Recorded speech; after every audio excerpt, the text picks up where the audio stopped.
Welcome back to DAP Books Podcast. I'm Willie Roberry, and today our guest is our author, Mr. John Long. Hi, John. Willie Roberry.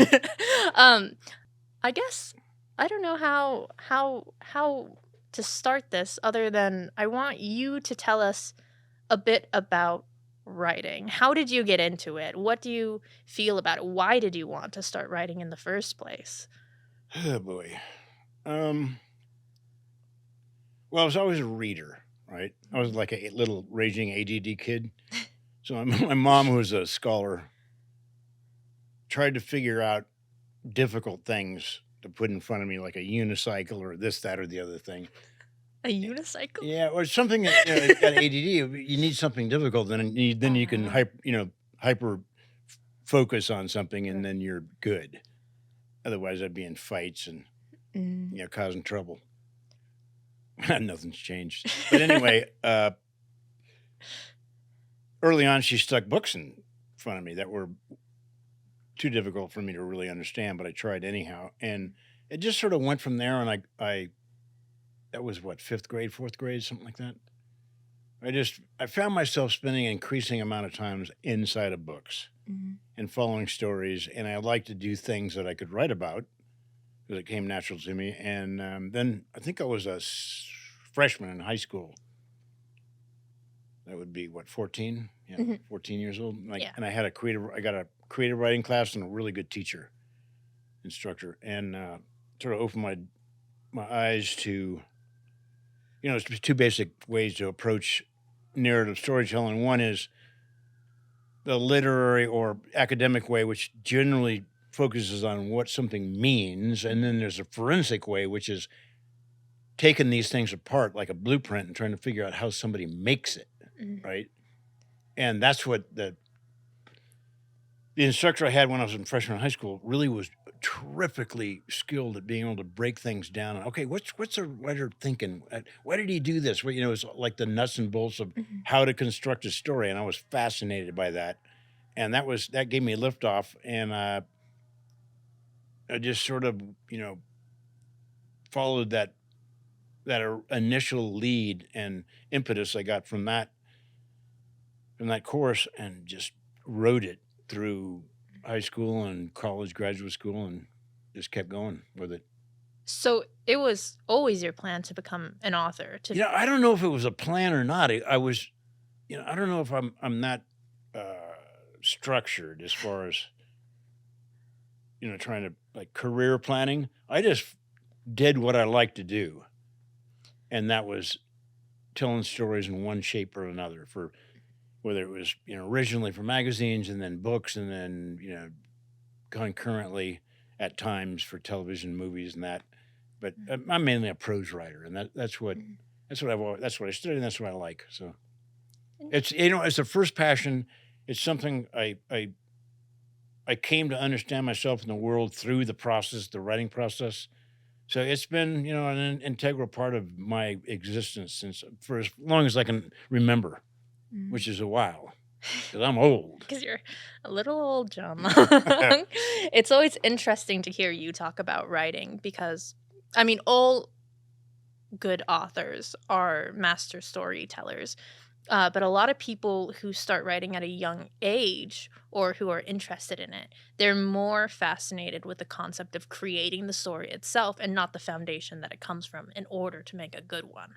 So when you talk about it, you emphasize how important it is to plan it from the beginning and actually follow the steps you need to. Yeah, and that's not to say that you don't want to have well, let me put it this way. If you're going to build a house, you're going to want some blueprint, right?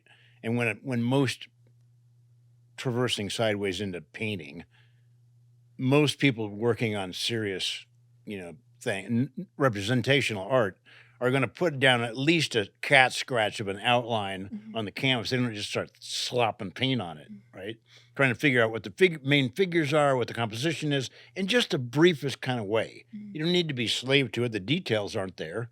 Nevertheless, you have some notion of what story am I even trying to tell here? And there's a million different ways to do it. Am I doing nonfiction? Is it a fictional thing? Is it poetic? Is it prose poem? Is it memoir? Is it first person? Is it third? Is it what? So there's a lot of decisions to make. And I in my own experience and working with a lot of other people, the worst and most inefficient way to go about it is just to jump in and try to write your way to clarity. Mhm. I mean you're going to inevitably end up backtracking and trying to you do some pre-work on what you're doing, and as you go, the more times you go through the process, the less pre-work will be required to jump into something. Mhm. And a game plan is a game plan. It doesn't need to be something you're a slave to. And you're going to, in the writing process, you discover things you never imagined beforehand. So you incorporate those, and maybe the story is begging to go in another direction. So you have to, you know, take that, follow those leads, whatever's hot, wherever the thing takes you. But uh, it's very helpful to understand that. Well, let me go back a step. You hear about authors, many famous authors will tell you, okay, I just sit down and I try to do 3 or 5 or 10 pages a day, or so, 5,000 words or whatever. And it makes it sound like they just sit down and diligently, because they're professionals, they just breathe their genius onto the page, and then the next day they do the same thing, and they just keep knocking all these pages out, and bam, they got a book, Mhm. right? Virtually never works like that. It's a nonlinear process. Mhm. A little forward, maybe back, a little forward, back, Mhm. and it has to be that way. Mhm. I was recently talking with another writer who he was an editor for 15 plus years and then came into writing from that. And he said that a lot of writers, they believe that they can just intuit their way to a story, to finding the end of it, and they don't actually have a clear plan beforehand. And as an editor who worked on those and who actually had to make sense of what was there, he eventually had been intuiting like his way through everything for so long that he could look back and recognize the patterns in all of the stories that he helped to create and realized that the structure for every single project was the most important part. Um, I wanted to ask because you've written so many different things before, like even what you've published with us, a collection of short stories, a collection of flash fiction. They're very different. And when you write for journals, is the process different, or would you say you do the same for about everything? No, the process varies. Mm. Every project is different. It should be different. And the one thing that keeps most writer, at least me, I should say, thing that keeps me interested and keen on this process is that I'm not repeating myself. You're always trying to figure out what ground have I not covered that would be interesting to try to traverse, so to speak. Mm. So even if for instance, even if I'm doing another book on adventure stories or this, that, or whatever, even if it seems as though it's a repeat of I'm going to try to do different things in it Mhm. than I've done before, just because that's what keeps it fresh and interesting, and the you're involved in an act of discovery, not just rote coughing something out, breaking out a bunch of sort of like standard tropes, and mechanically just grinding. So I can't. I'm not interested in doing that. It's not fascinating for me, and I can't put my heart in it. And I probably wouldn't be able to get through a book like that. I have to be psyched on what I'm doing, and what makes that happen is something new, another challenge, something I haven't tried. So you got to be really you have to love the unknown, and then just go into it and see where it goes. Is there something that you've been wanting to try? Something new? Uh, I had been wanting to try flash fiction for a long time. Mhm. All right, I mean, just going back a book, uh, because flash fiction being generally or generically being 1,000 words or less. Mhm. Right. Some people. describe it or define it by other means, but that generally is the most prevalent sort of description of what flash fiction is.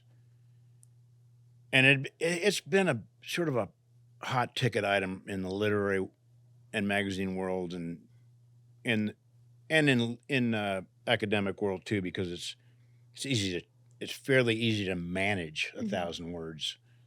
So if you're teaching creative writing, uh, flash fiction is a good sort of a good on ramp into the whole profession because it seems like it's a manageable length.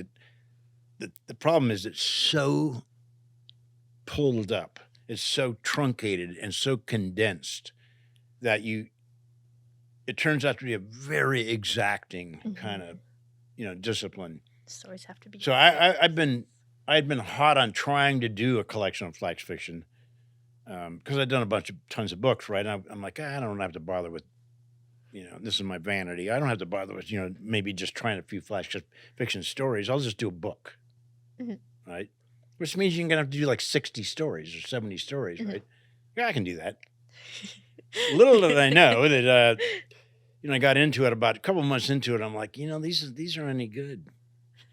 I mean, they're not as good. They're not what I was thinking, right? So I had to backtrack and actually go in and study it, which is the study the shot. Everything has been a lot of stuff has been written about flash fiction. I read a lot of it, Mhm. and then just read story after story after story until finally I started absorbing what worked and what didn't, and then started fiddling around with a few stories, and it was a process, and it was really entertaining and exciting. And I think it was good to get humbled like that because I knew in my heart of hearts that no, you're not doing. You're faking it. You're not doing this. I mean, you're putting words down and it's a story, but nah, no one's going to remember these things. And then as soon as I sort of understood what was necessary for me to be able to do that, then it started happening.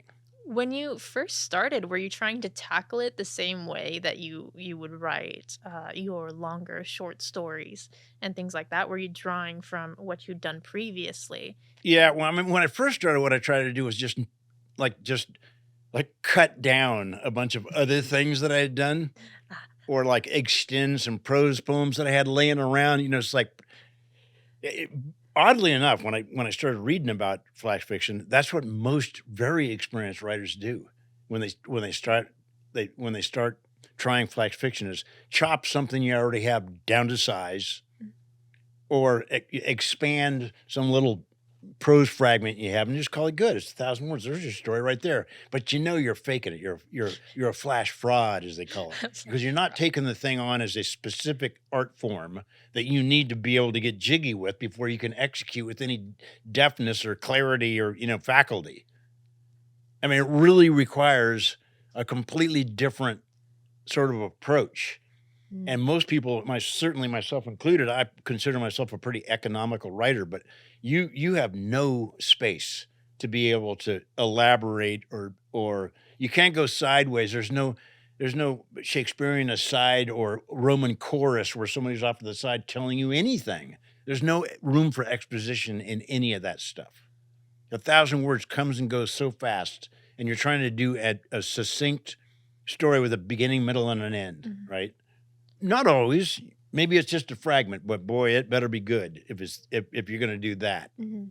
So it turned out to be a much more exacting form, and I had to swallow all kind of humble pie until I got to a place where I'm like, "Okay, now I'm starting to feel this." Did you so since you said that in Rogue's Atlas, which is your collection of flash fiction, um, did you start all of those with the intention to make it a flash fiction, or did any of the ones that you cut down make it into that? A couple did, Oh. but I had to rewrite them. Like, what I was hoping to do is get an extant story that was 3,500 words and butcher it down to 800 or whatever and have it work, right? And what I ended up having to do was, okay, take the theme and the characters and whatever the actions, whatever the linear sequence was in the Mhm. thing, and then rethink it and retool it so it worked as a flash piece. I couldn't just take something else and transmute it into a flash piece. Interesting. You know, it's if you looked at it like a musical thing, you say, well, hey, I've done I played jazz my whole life. I had a classical background. I know folk music and I can do some country, right? Mhm. And given all of that, I'm just going to start doing some rock and roll. But if you don't know the vocabulary, it doesn't matter how much other stuff you've done, you're not going to be doing rock and roll according to the way rock and roll wants to be played, right? Right. Not that there's any hard and fast rules, but you know what I'm saying. Each one of those genres requires a specific kind of approach, and as I say, you need to know the vocabulary. And I didn't know the vocabulary of flash fishing going in at all. I Mm. thought I did, just simply because I've done so much other stuff. But it is, as often is the case with art forms, it's its own thing, and you have to get in with the hip waders and walk around in that milieu first until you can recognize the terrain, and it might take a while. Was there like a turning point for you when you first started trying to do flash fiction where you just realized that what you were doing wasn't Yeah. it? Yeah, because every time I think I would be on to something, I go, "Oh, this is gonna turn out great," and then I check the word count, and I'd already be over, and I was only halfway through it. I'm like, "How do you pull this off so quick? How do these people do that?" And then you forensically look at the things that it worked, and you realize, man, that story is within a word, a letter of death. It's so lean, Mhm. and oftentimes, that it was the subtle stuff in those flash pieces that worked the best, not your big, slam bam thing. And another thing was I found myself researching things, which I hardly, might have had to do because I've written some technical stuff on adventure sports and stuff. Had to research a bunch of things on that. But as far as narrative fiction writing, didn't research much. Maybe take some notes down, try to get the whatever dramatic arc I'm working on, where the characters, where the backstories. You can do that kind of thing. But I found myself really like I would prep, take a bunch of notes, think about it, right? Mm. Really mull it over, work on a opening, maybe a close. If I knew a vanishing point that I was shooting for, so I fiddled with different parts, and then try to forget all that and just start. Mm. So yeah, I mean, it's as close to rubbing a magic lamp as I've ever found in the writing process. It is. That's exciting, because when you got it too, right? You It go, just okay, I got it. clicks. It is. Oh, Yeah, it's. bottle lightning, man. That's what you're trying to do. I will say that when you first gave us this manuscript, there were a couple that we had to cut out because they didn't quite measure up to the other ones in there. I think it's very obvious to tell just which ones Yeah, and are. they only have to be that much off, Hmm. right? Flash is such a delicate thing. If it's that much off, it's way off. It's almost like jazz or classical music. Both of them have to be transcendentally good to be any good. And if they're just a little less than, it sounds like garage music, or somebody practicing, Hmm. right? You're like, yeah, come back when you know what you're doing. Yeah, and most writers are the worst judges of their own material. And I remember fighting you and a couple of other people on a couple of those stories, and I finally go, yeah, dump it. There were just a couple that didn't make the cut. Oh, because I would try two or three for each one that made it. But I could usually tell after just a couple hours of working on it, again, now this isn't going to work. Hmm. Oh, that's interesting that you could tell so soon. Yeah, That's. well, it just didn't it didn't accrue. It's a hard thing to try to explain how that process works, Mm. but you can tell if you get off on the right foot, and the narrative has a certain amount of velocity or gravity or whatever, and it starts to accrue real quick. Mhm. Things start adding up to something, right? Mm. And if it's not, you can do stories that don't, right? but they better be the suavest piece of prose you have ever heard. Like, it has to have some, like, shimmering magic coming off of it, and, that might even be harder because I'm talking about narrative, like, plot-driven, character-driven, all of that stuff. Trying to get all of that in 1,000 words is tough. But, as I said, there are things that defy every rule and every convention, and that Flash has continually surprised me Mm. in the things that you can do with it. Hard to teach it. Hard to teach it. Well, they don't, students don't want to. I mean, they can do it, right? But I mean, to really get something that's incendiary, right, or just like supernal or luminous or whatever, you're gonna have to try a lot, right? Maybe once in a while you can just knock something off if you have an intuition and a flash of inspiration that's relative to where you are in your life at that moment, and you have a moment of clarity. You might be able to dash off something genius here and there, but you're not going to get through a whole book doing that, right? Right. And you can't anchor your technique on the few times in your life that you were able to just like mow through something and go, wow, look at that. Look how shiny that is. Good luck doing that again. I do often wonder what people think when they find a gem when they're reading. Like, do they think it comes quickly, or do they think it's that it takes as much work as you've been describing, as much research and kind of Effort. nuance? Yeah, what you want, or what I try to go for is you want all the work and thought and grief and all of that elbow grease that goes into those things, concentration, depth, whatever. You want all of that to be completely like invisible. You want to be able to just go through it, never even thinking about, oh, what did somebody do? How did they do? None of that. You're so absorbed in whatever's going on that the story just takes you through it and it's over.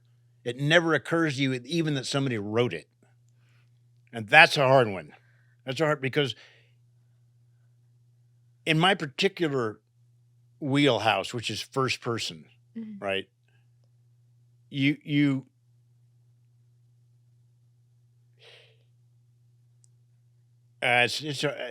hard to do, man. That's all. That's basically all I can say. It's a hard thing to do. So, but given that it's first person, you want to try to present a reader or an audience with a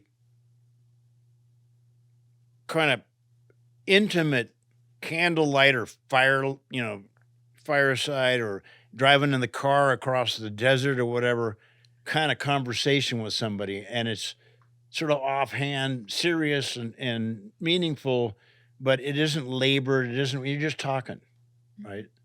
And you hear something from somebody and you remember it. I think that sets your writing apart from so many other people. I was talking to Eileen about this actually, that we can always tell when it's your writing. You have a very distinct voice in all of the books you do, even the flash fiction, even in like 100 words. We can tell you wrote it. And I think it's because you always you have this tone of casual. Like, you just throw in words or phrases that kind of make you go, huh, it's weird that he said that. But it's also just very hard hitting. I think it just speaks to people and their love of conversation and communication with other people.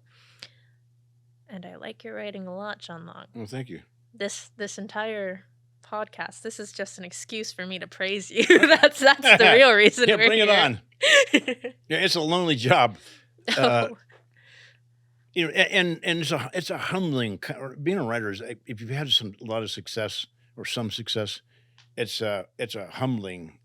You don't end up with a. I mean, if you're honest about it, you don't end up with an inflated ego over it, because it's so many failures and false starts and flubs and this and that and it seems like it just takes forever to try to get, some things come easy, but not much. Not much for me anyway. That's true. And you went to school for it. So, Oh, yeah, yeah.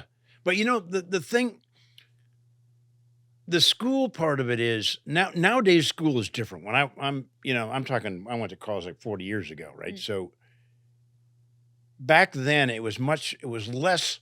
Now there are writing programs, creative writing programs where it's hands-on, and you have somebody that your instructors are all writers, and they specifically point you in a direction that you can tackle, and you take on projects, and you write, your senior project is this, and your master's thing is this, and you're on things, and you're the creative process is explained, and you're steeped in it, and all of that. When I was going, it was mainly scholarly, and the people that were teaching it, legit doctor professor types, Mm. were experts on usually a certain, whether Renaissance, whatever it was. They people were experts in something. They'd spent their whole life in this body of work, and you would immerse yourself in that. But there wasn't any talk about what the writer went through to try to make this stuff. You were looking at meanings and symbolisms, and how it fit in of the rest of the things. How does this fit in with alongside all the other greats that were doing basically the same thing? And you get historical oversight and all of that. The standard sort of academic take on it. And it didn't, it took me a long time to try to figure out, well, what's involved in actually doing this stuff, right? Like, I didn't have a lot of instruction in those, and along those lines. I wish I had. I could have probably made a lot more progress quicker, but yeah. And now, Yeah, since you teach writing courses a now, little bit. a little bit, Yeah. but you do include those things Yeah, with yeah. you. Oh, for sure. Mm. That's good. So it turns out to be, I can pass on things that help people be a lot more efficient. Generally speaking, I mean, you're going to still have to do the work. Nobody can do that for you, Right. and there's no formula. Hmm. I mean, there's guidelines and general rules that normally apply that have stood the test of time, like how to declutter things and Mhm. make everything do meaningful work, and using conversational language, and gonna turn my phone off. Sorry, but all of that, right? But as far as the content go, you're every writer's gonna have to come up with it, right? Mhm.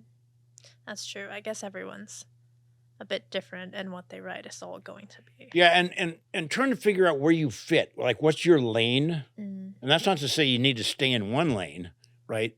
But the thing is, once you develop a voice, you can't. I mean, it just sort of is going to happen if you stay with it long enough. I Mhm. think you're gonna become recognizably you, Mhm. probably.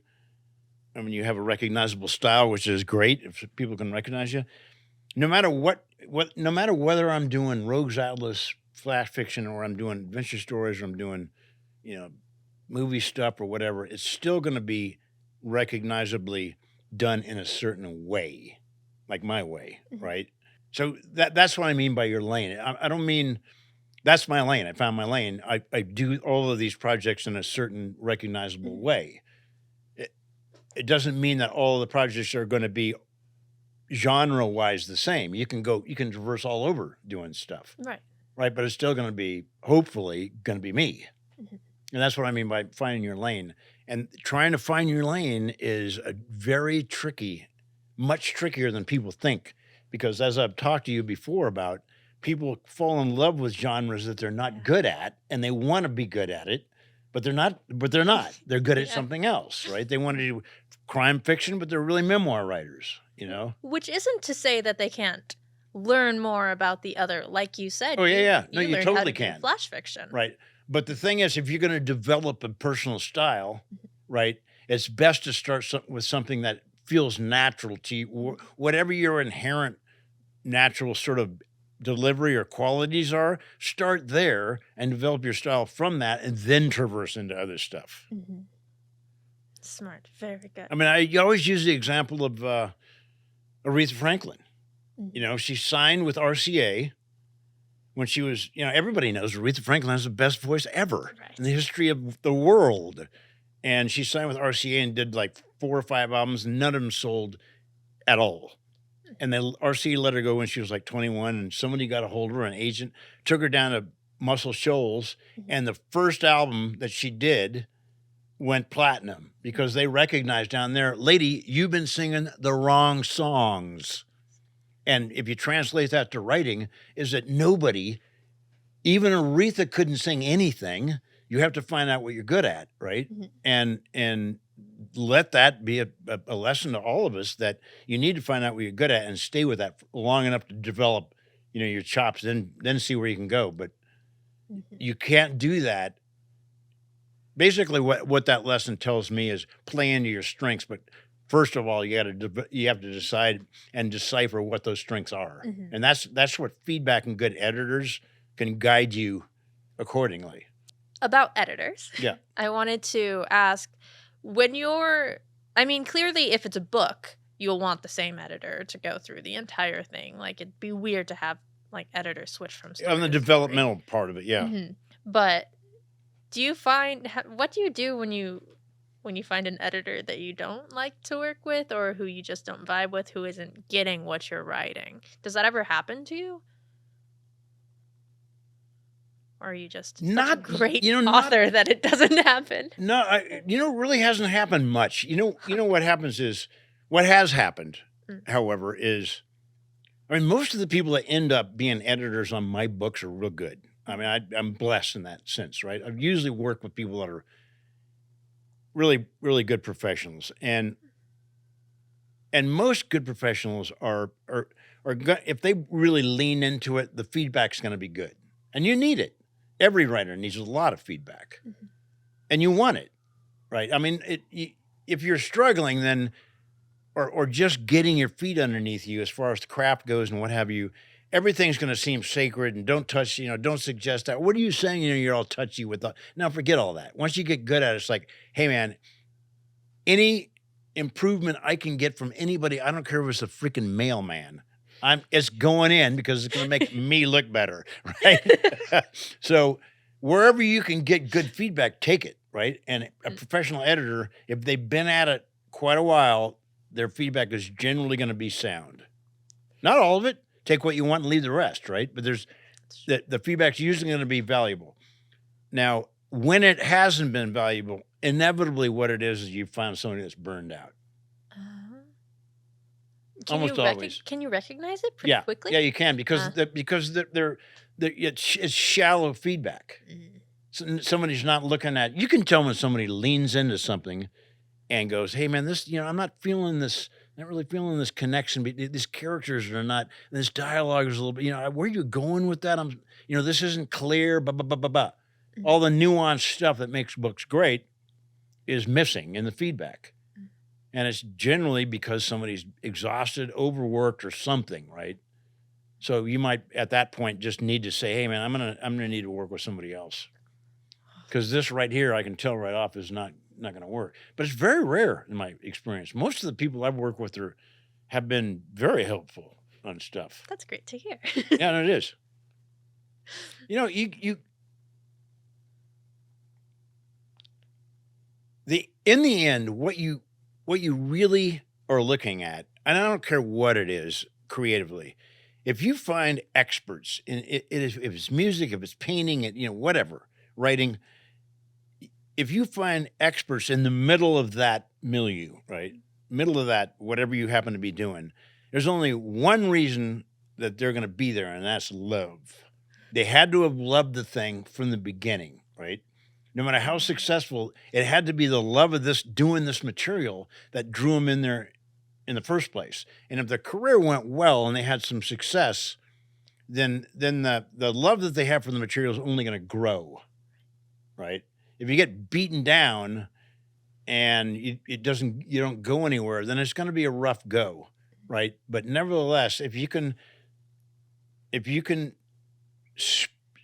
spark that original sort of passion that somebody had for something and get going, then a writer and an editor together can get a you know if you can get in sync, you can really work up some mojo between you. Mm. But there's a trust thing, right? Right. And if it's working, you can you can come up with a much better product because two heads really are better than one, providing you're on working in the same direction. If you're not, if you have somebody that's a wannabe writer or is insecure about it or whatever, because everything you say is not going to be accurate or usable, Mm. right?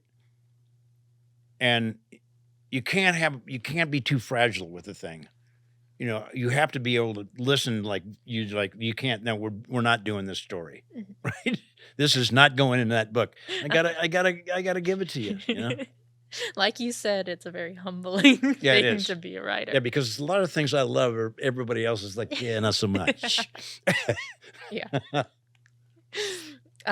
Okay, so before you go, Yeah. I wanted you to read one of the stories from Rogue's Atlas, the collection of flash fiction. So I don't know if you want to tell us a little bit about the story because I know this one does have, you know. How about instead of, do we have enough time for me to read two quick ones? That's a no. And then we got to get out of here. Yeah. Okay. Well, I'm gonna have to read. This is a quick one. It's called "I'm Liquor." Mm. Of course, I saw you saunter in. Style with attitude is required in Apollo's lair, but not such timeless elegance. Holy ghost! Just look at you in your fitted mob, one-shoulder silhouette dress. Who else makes such a grand entrance simply by sitting down? We're destined to be soulmates. Nobody understands or sees you like I do. Your annoying insecurities. Not to worry. I'll wash them all away in nothing flat. So no one else will know. And likewise, mi amor, I'm pleased to meet you, I'm sure. I'm black rat and witty chuck. I'm goof, I'm booze, I'm giggle juice. I'm the slayer of fear, I'm mother's ruin, I'm liquor. Okay, crashing your Lexus is regrettable, truly. Of course it was an accident, and the DUI was unfair. 4 measly mimosas? I understand you never pictured yourself in county jail. And sorry about getting crabs from the blanket. But you're free now, so quit being so sensitive. You need a little distance to get perspective. Relax and regroup. Let's pull together on this. Pool our resources. You and me. I'm here for you. I'm Rifleman. I'm Who Shot John. I'm the Water of Life and Flirtini. I'm Blowhole, Popskull, Goldie Drunk and Ruckus. I'm Sunshine in a Bottle. I'm Liquor. You don't know what you're talking about. Bitch slapping the branch manager was not my fault. I mean, how's that about me when you did it? No, I never said have another. You're remembering it wrong. Where do you come up with this stuff? I'm not angry, but you have to change. And you have to appreciate who your friends are, especially me. I'm Nelson's blood. I'm Skinny Captain. I'm Uncle Carl and Boone. I'm Green Gimbal and Pink Grenade. White Satin and Blue Ruin. I'm Droolade. I'm Liquor. Damn right you're an alcoholic, because you don't respect me. You're lucky I put up with you. Look around. Nobody wants to be around you. You're not a team player. You're a miserable, petty party of one, incompetent and unteachable. Remember that dust-up in rehab? Shows how broken you are, how anxious and jealous and crazy. I knew that going in, but I stuck with you anyhow, because even you deserve a friend, someone staunch and loyal. And right now, Princess, I'm all you got. You're paralytic, rat-assed, plastered, railed, and plowed. You're shit-faced, shit-housed, slammered, and squiffy, jiggered, godsmack gone. I'm Liquor. Big deal that you've gone without me for 20 days. You tried that, what, a dozen times? Ever since I lit your fuse back at Apollo's lair. Was it really 16 years ago? You were so tormented. Pie-eyed porch climber, roosting around in your kitschy dress, the vanity. I could disclose things about you. What do you mean pleasing me was killing you? You're a liar and a cheat. You're all charades. You only say you've decided to walk away, girl. I've heard that for centuries from kings and gutter snipes. Wait till you get fired again. When he's had enough and the money's gone. When sleep won't come and the black hole in your belly swallows you whole. You'll come crawling on hands and knees. Your thankless kind always come back. Or try it and white knuckle it, longing, dreaming, mouth watering for me. Admit it, you need me. You're bestie for life. I'm Slim Jim Slammerson, Mockingbird and the Devil's Vomit. I'm Yak Potion, Lantern Fuel, Heartbreak's Helper, and Felony Juice. I'm liquor. That's it. That's it. That's it. Thank you, John Long, and thank you for coming. Absolutely. This has been John Long, the author of Rogues Atlas 66 flash fiction stories, as well as Icarus Syndrome and Granite Mariner with D'Angelo Publications. Thank you all to everyone who's listening or watching. This has been DAP Books Podcast. Be sure to follow along on our socials. It's DAP Books Pod on Instagram and D'Angelo Publications everywhere else.